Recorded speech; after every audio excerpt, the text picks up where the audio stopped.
Hi guys, how are you? My name is Lauren B. I am the Untitled Tarot. Welcome in or welcome back. I feel really called to show up and do a bit of a reading for you today. I'm feeling like it wants to be on Libra season. There's a lot of interesting things coming through.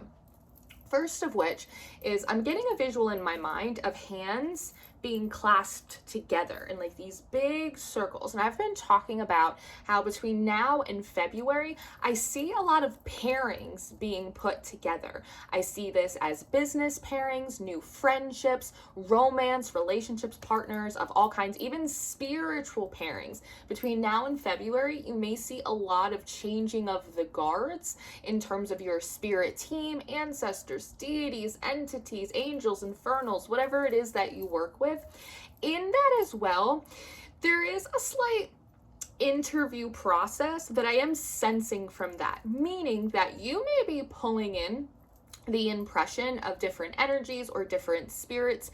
They may not end up being on your team permanently. It almost feels like there's certain energies coming in so that way you can be introduced to those frequencies, those personalities, and then actually decide for yourself what team like you want to build around you. So often, it's a beautiful thing, but so often in our spiritual journeys, people, energies, spirits, they sort of just like show up and they teach us things and we work together, and sometimes they stay and sometimes they leave, and sometimes we may reach out to a certain energy that we are interested in working with. But it really feels like there's this feeling of being the creative director in your life, and moving forward you are intentionally connecting and working with energies, not just as they appear, but the ones that you feel as though could be supportive to you. So again, not every energy that comes in is going to stay. It may just be for like mutual introductions to see,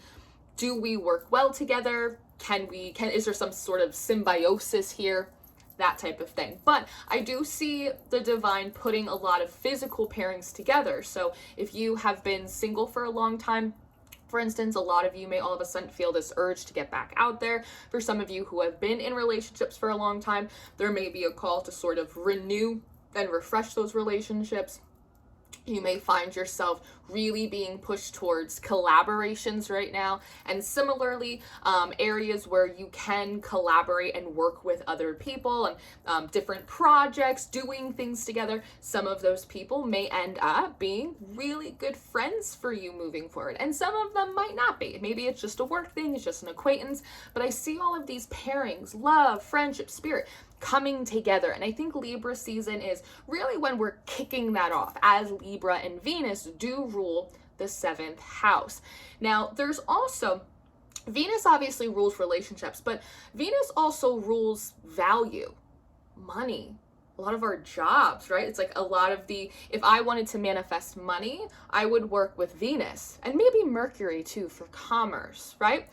And so part of that, I just lost it. Give me a second. It's like I just lost my train of thought. This last little bit of post Mercury retrograde shadow is really kicking my ass.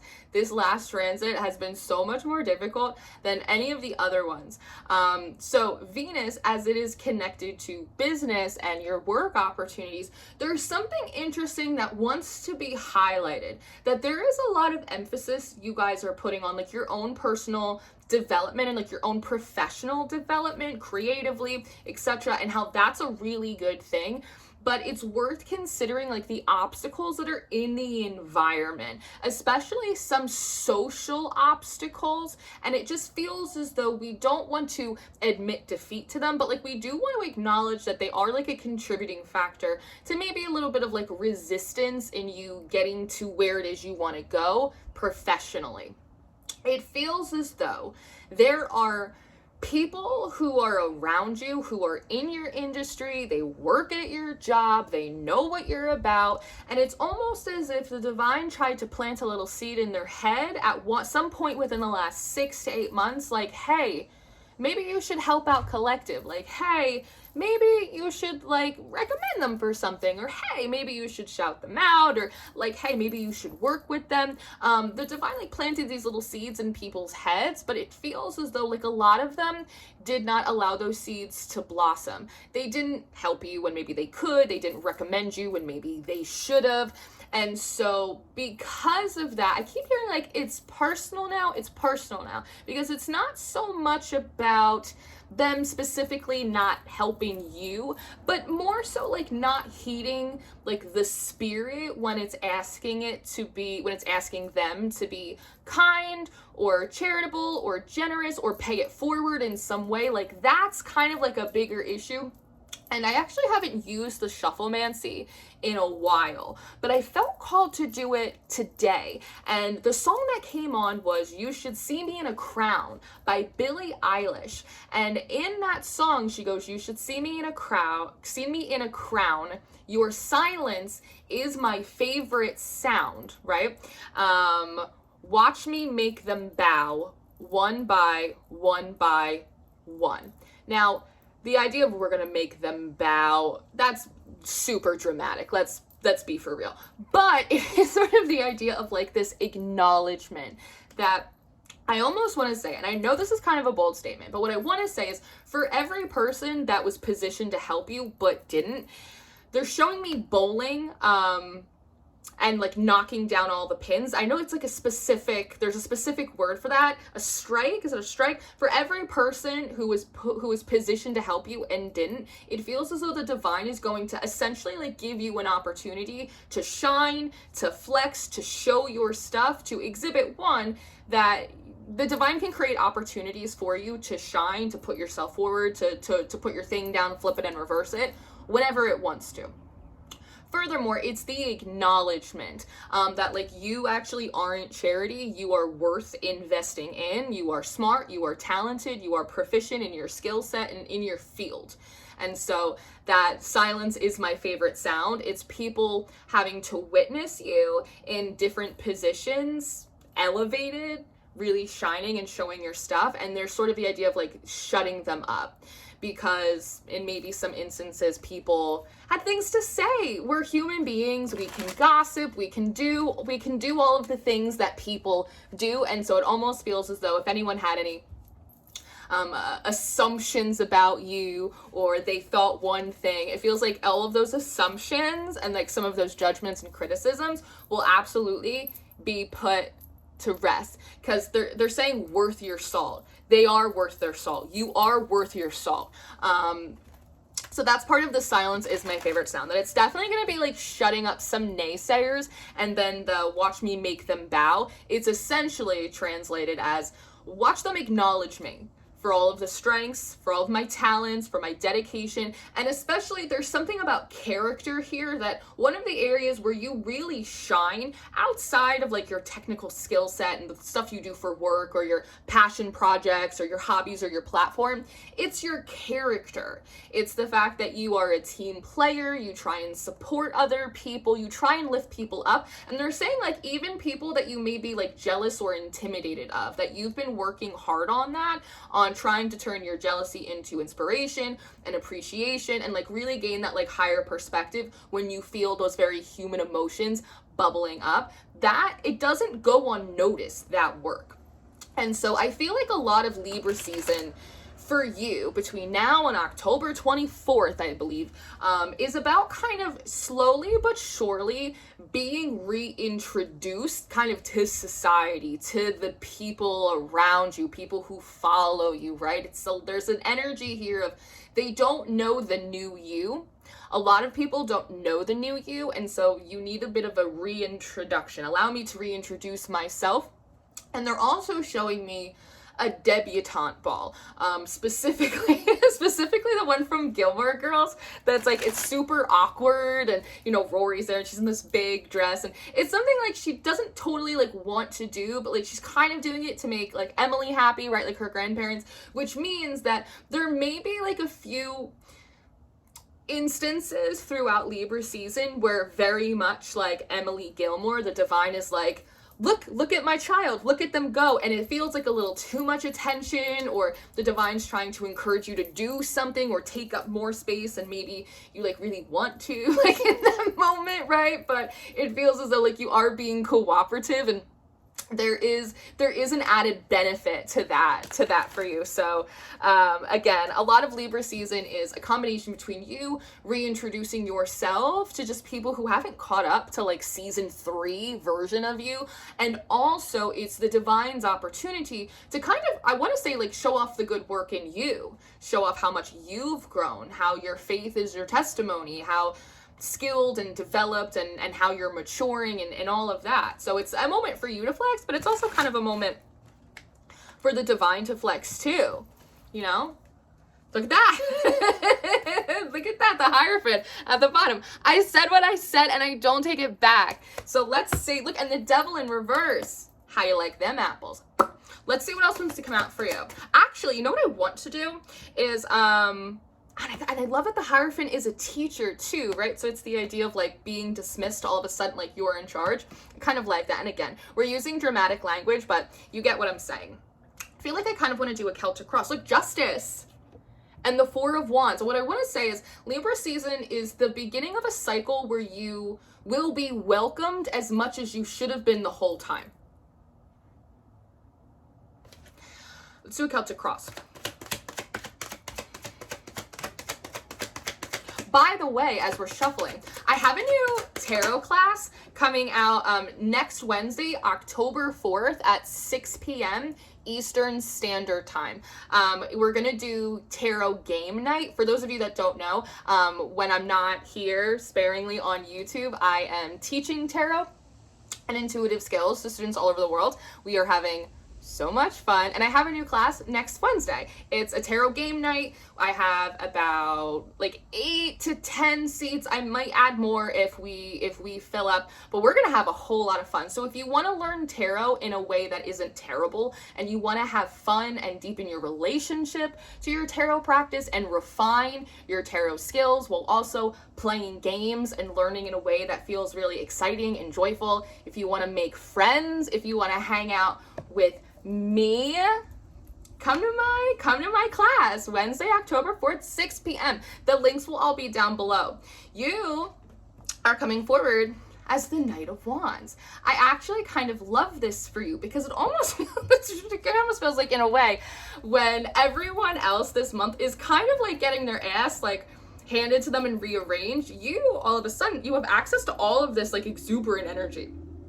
But Knight of Wands gets a really bad rap, and I think that he's earned it from time to time.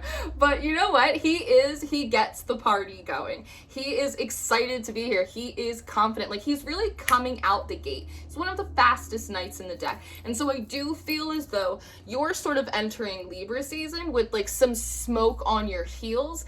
I don't want to use the word warn. I just feel so like, I don't know, intense for no reason. But just to be mindful, I would encourage you to be mindful of not being impulsive or too reactive. And also don't feel as though, it's funny, I almost feel like don't feel as though like you have to prove yourself, even though like there are these opportunities throughout Libra season for you to step up, take up space, to shine. You might have to like swallow the fear and like do it anyway. But I think that message of like you don't have to prove yourself is supposed to bring home the point of like you already are who you are. You know what you can do. You know you're good at your job. It's like, it's that type of thing, and trying to prove yourself is just gonna psych you out and make it harder for you to kind of shine really fluidly. But I love that you have all of this energy at your disposal. There's also like a level of pride that comes from this card and comes from this wand. It's like, I am what I am and I do what I do, and there's sort of no apologies for that. And I think that that is a really exciting energy. I also love how big this horse is in comparison to the pyramids, the mountains. Horses are really symbolic of freedom, and so there is a sense of kind of living outside of other people's definition, which is probably something you got used to when people wouldn't give up the old version of you that they have in their heads. That operating so brazenly within that independence allows you to overcome obstacles at a level that you just previously weren't able to because you were stuck within those limiting mindsets. So let's see, I know this is like a lot of good news for you this month, but like, let's really dig into it. What sort of is opposing you this month? The Wheel of Fortune, the stuff that's out of your control. And a lot of that is you kind of being attached to this wheel and being pushed forward in ways that, again, you might not feel comfortable. It's hard. It's one thing to be big and to shine and strut your stuff and kind of embody with what you came here to do in theory, but to actually like show up on the stage, especially if there's been a lot of resistance around you and people just haven't been cooperative, and kind of eat away at you a little bit. Also, seasonally, this might provide a little bit of friction for you, in so much as in the northern hemisphere, we just had the autumnal equinox, right? So we're in fall, we're moving into winter. The days are growing shorter and the nights are growing longer and everyone's a little bit more tired because it's sort of like the winter is coming and it's a little bit gloomy. And here you are like a matchstick, just like you're like my sweet summer child, right? And everyone else is like kind of packing it away for, a bit of hibernation. And so you may find throughout Libra season that your energy is a little bit like out of sync with some of the collective energy that's around you. However, it's important to remember that you are a cardinal sign. You lead the pack. And where this can create a little tension for you, a little bit of like a missync, it also puts you in the perfect position to be a leader, because when everyone else is slowly falling asleep, you're reminding them that they still need to pay attention. And you have the light to open up the room. Let's continue forward. The King of Pentacles. So this is coming out in your third position. There's a deep sense of responsibility that you have. And there's also a deep sense of what I want to say is community care as well. Being on the shit end of the stick kind of taught you a lot about taking care of the people around you. And I almost want to use the word like grassroots growth and movement and connection. And it's those type of, remember, Libra, it rules 7th house, relationships, where other people will focus way more on brawn, or resume, or skills, or like a lot of the look at me. It almost feels as though like you were focused on things that were a little bit more grounded, things that were slower. Your lessons took you a lot longer, but that scenic route also allowed you to understand the benefit of community. We never talk about community when it comes to the suit of Pentacles, but we should. So much of the survivability of the characters who walk the path of Pentacles is because of their community ties. That is where strength is, just like Pentacles. Health is wealth. Your community is your currency. It is your protection. And these are things. So because of that, you have a deep sense of responsibility to the people that helped you get to not just where you are, but people that support you and where you're going. It feels like it wants to be acknowledged that you are someone who leaves the ladder. Some people pull the ladder up from behind them, but you're not one of those people. You leave the ladder there for like the next generation to come up from underneath you. That's a responsibility that you take on to pay it forward. And that's something that's noticed, not just by the divine, but it's noticed by other people around you. Yeah, the 9 of Swords. So in your recent past, we have gone through an absolute hellscape of astrology in the last, honestly, for way too damn long. But especially this summer was like the summer from astrological hell.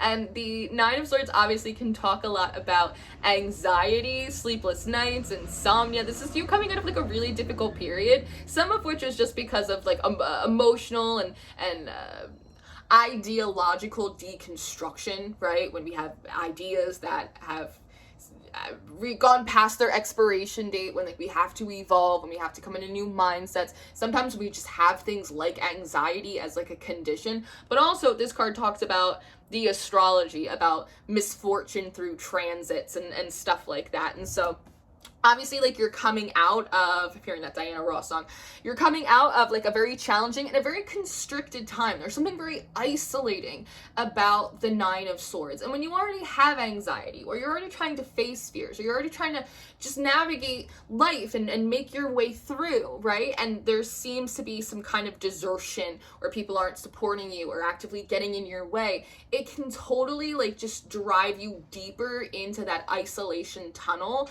and just like you can begin to hide within yourself. But that Knight of Wands there is almost, and with the King of Pentacles, there's sort of this feeling of like, I owe it to myself to turn the lights back on, like the Motel 6. And that kind of feels like how you ended up in this hermit energy. And not like I'm hiding hermit, but like I'm wise because I've been a lot of places and I've been through a lot of things and I've seen a lot of people and I know how it works, but I know what keeps my engines burning. That's the hermit.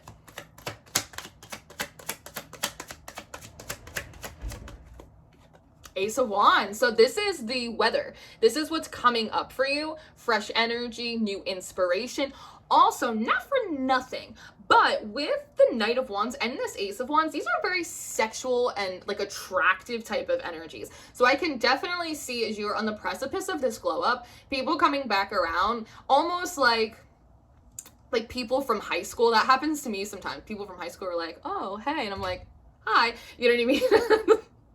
So that type of thing, people kind of like come out of the woodwork because it looks like you are on a glow up.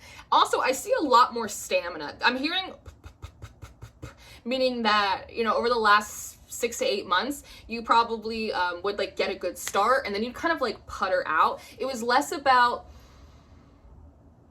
initiation and more about stamina, right? It's more about like momentum, a difficulty in building momentum, because momentum is easier to build when people help you push that rock up the hill, you know what I mean? So this is cool. This Ace of Wands shows that, and I love like kind of the water in here too, like this emotional movement where emotionally you felt a little frigid. Like you're gonna start finding other people being more emotionally receptive to you as you go up there and shine, because one man's trash is another man's treasure, right? I also see like a lot of sort of this sexual, confident, brazen energy start to rise from within you, which again really positions you as a leader because you have the fire when everyone else's lamps are getting a little bit dim. You also seem to be getting the lion's share of creative ideas and inspirations as well, because I do attach creativity to the Ace of Wands. Look at that. The Five of Wands. So this is kind of what you're expecting. It almost feels like you are expecting a battle, because every time you've maybe tried to put yourself out there lately, you've either been ignored or there's been some kind of like issue with it. So you kind of just like conditioned yourself not to do it. This is what you're expecting. But again, back to that King of Pentacles, I almost feel like he looks at this Five of Wands and he goes, well, if that's what it takes, I deserve to be acknowledged. I deserve to live my dream. I deserve to pay it forward. Like I deserve these things. So you know what? If the Five of Wands, if this conflict is what it takes, then that's what it takes. Period. I don't think it's what it takes. I don't think, but it's almost, you know, I don't think interpersonal conflict is what it requires.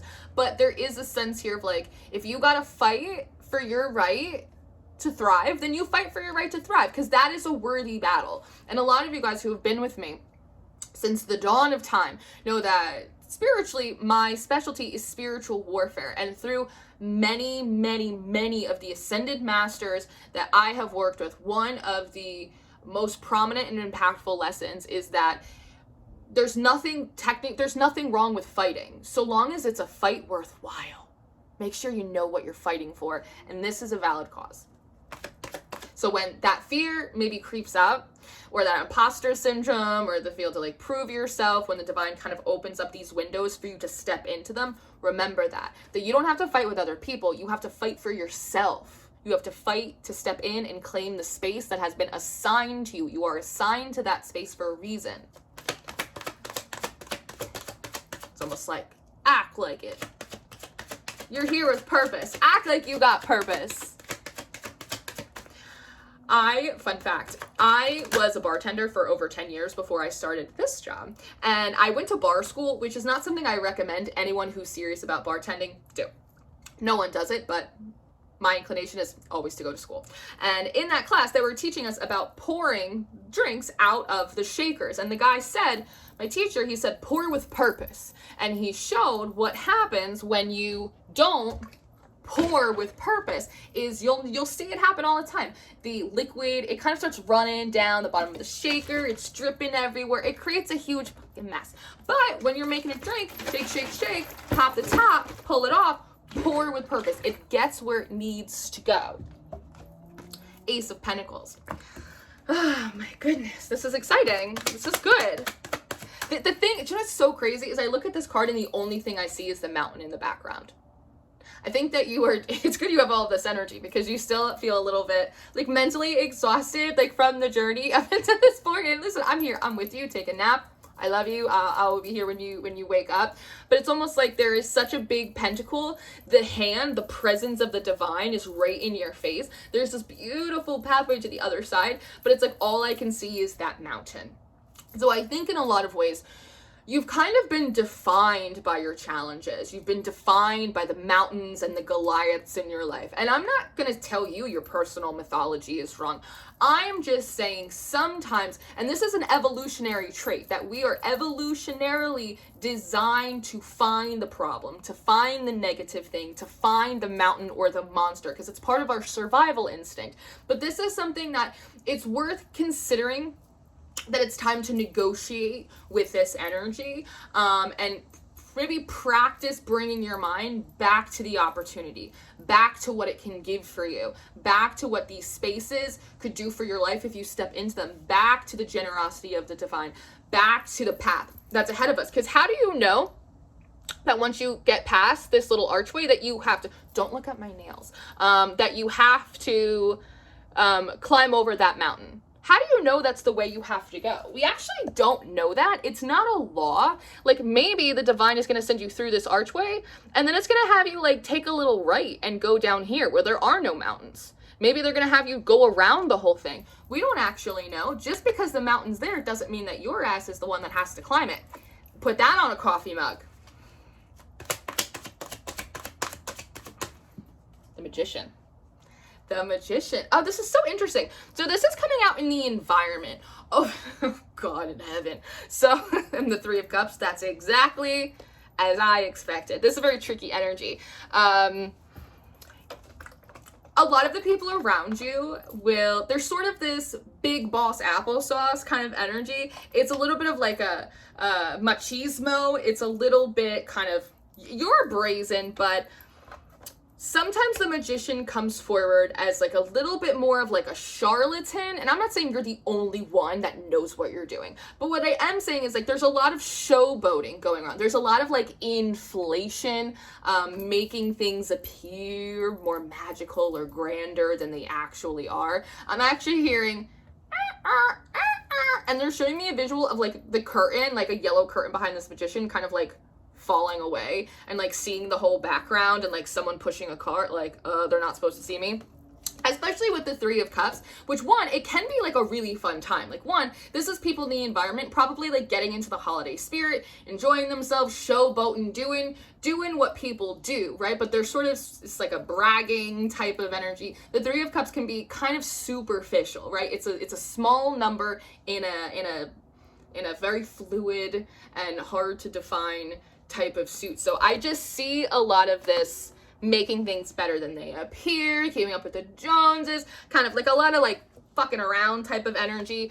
And it feels like very unserious. Like, again, I don't think that you are the only one who knows what you're doing in your environment. That's like preposterous to suggest. But I do feel like maybe you have some like clowns running around or like some just very unserious people. And I'm not saying that you have to be like the most serious person. I mean, you're coming out as the friggin' Knight of Wands. So it's like, again, you know how to party, like you know how to get down, but you also like are about your business. And there's something here about, and this is connected to the people that maybe had opportunities to help you and didn't, that like, it's almost, I want to say they got off on the right foot. They knew what they were doing and they were doing it well. And then like they were promoted really quickly and they got complacent and like they haven't kept up. But meanwhile, like you've kind of been working the whole time. So it's almost like celebrating your chickens before they hatch. But meanwhile, you actually have like the golden egg.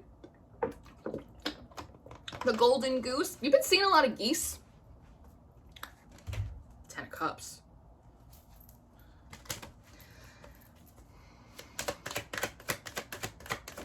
The last laugh. Archangel Barachiel. That's interesting. I do see the Fool is coming out in reverse. There is a little bit of this imposter syndrome. Am I wasting my time? Is it a pipe dream? Sometimes when things are so shitty and hard for so long, you're like, maybe it's just not for me. Maybe I need to like turn back around to like the world and kind of like survey some of my options again. There is a fear of like, maybe they're right. Maybe I'm being like dismissed or discounted because like maybe I really can't do it, or like the ideas I have aren't that smart, or they're not that creative. I just see you kind of like a little bit of like dismissing, but every time I hit that point in one of these cards, I'm immediately brought back to the King of Pentacles. The promises you made to yourself. You didn't come this far. You didn't put in that many applications. You haven't made that many videos. You haven't taken this many classes. You haven't written that many notes. You haven't gone on that many workouts in order to quit now. You owe it to yourself to finish what you started. And now there is like divine backing because people were trying to play with you. See, look, the 7 of Pentacles at the bottom of the deck. It ain't over for you yet. So again, every time you hit that moment of fear or dismissal, anytime when you start treating yourself the way some other people have treated you, that's your first red flag to return back to the King of Pentacles. That you owe it to yourself to fight for the life that you want, to fight for the job that you want, the position, the promotion, the platform, the art, the homestead, the chicken coop, whatever it is that you want. I'm not here to tell you how to be happy. I'm here to help you get there faster. Let's see. Look at this. 2 of Swords coming out in reverse. Again, we have to work on this month identifying when you're seeing the mountain as opposed to the pentacle, and when to trust your instincts. This is such an instinctual card. I like to call the 2 of Swords the little priestess. I did a whole article on it on my Patreon. She talks a lot about trusting one's instinct, that we're not blinded because we're avoidant, because we're ignorant. We're blinded because like when you turn the volume down on something so you can see better. Do you know what I mean? You close your eyes so you can hear better. We are naturally deciding that we are going to block out what is going on around us so we can continue to tap in to the truth, to the spirit, to like, again, the abundant generosity of the universe that exists within you, that gives you the full upright, which is doing something differently, going against the grain, not being afraid to walk your path alone. If the other people, like if the other kids don't want to play your reindeer games, right? Instinctual, faithful, fluid, optimistic, always looking up. This is what we're working towards. And you're going to get there. Look, the 9 of Cups at the bottom. You're going to get there during Libra season. I actually think the next 3 weeks are going to be like really life-changing for you, especially on like an internal level. The resounding worthiness that you come out of is impeccable. And like I said, you should see me in a crown. Crowns represent power. They represent authority. They also represent a divine anointing, that you've been put on paths and in positions and given purposes for a reason. It's not an accident. You're not here by a mistake, and you don't need anyone else to like, you don't need their stamp of approval. And the divine's going to prove that. So this is what I have for you. It's a very juicy, scandalous little reading for Libra season, but honestly, I love that for us. So often they come forward very much like the Hierophant. So sometimes it's nice to get like a Queen of Wands reading for me. It's really fun. Thank you guys for being here. I hope you enjoyed this reading. As always, I post your monthly readings for all of the zodiac signs on the 1st. You can get the collection of them on our Patreon family. I do post six to eight zodiac readings every single week. I do a weekly and a weekend forecast. All of the zodiac readings and the monthly readings go up on the 1st. You can get them individually on my website starting October 1st, and my books are open for personal reading. So if you would like to get a one-on-one reading with me, the information to book is below, and consider taking my tarot class next week. We're gonna have a lot of fun. So I love you so much. I hope you enjoyed this. I hope this helped, and I will see you next time. Goodbye.